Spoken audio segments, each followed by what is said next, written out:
আচ্ছা, জীবনে কখনো কোনো মৃত ব্যক্তিকে গোসল করিয়েছেন? যদি কখনো সুযোগ হয় তাহলে সেই মৃত ব্যক্তিকে গোসল করাবেন।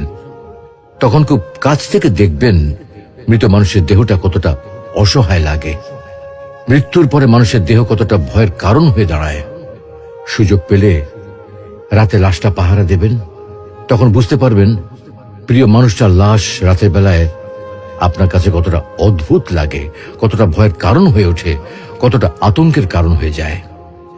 সুযোগ পেলে মৃত ব্যক্তির শরীরে একটু হাত লাগিয়ে কিছুক্ষণ তার স্পর্শ নেবেন। আপনি তখন উপলব্ধির সুযোগ পাবেন এই পৃথিবীতে বিশাল প্রভা প্রতিপত্তি মৃত্যুর পরে কতটা নির্যাতনের রূপ নেয়। সুযোগ পেলে আপনজনদের লাশ কবরে নামাবেন খুব আগ্রহ নিয়ে।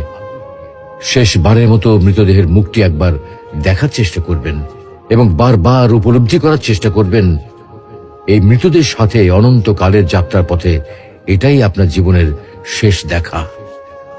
সুযোগ পেলে মাঝে মধ্যে কবরস্থানে গিয়ে নীরবে কিছুক্ষণ দাঁড়াবেন। এরপর মনে মনে চিন্তা করবেন জীবনের লাভ ক্ষতির হিসাব। এই মৃত মানুষগুলো এই পৃথিবীতে কি করে গেছেন, কাদের রেখে গেছেন।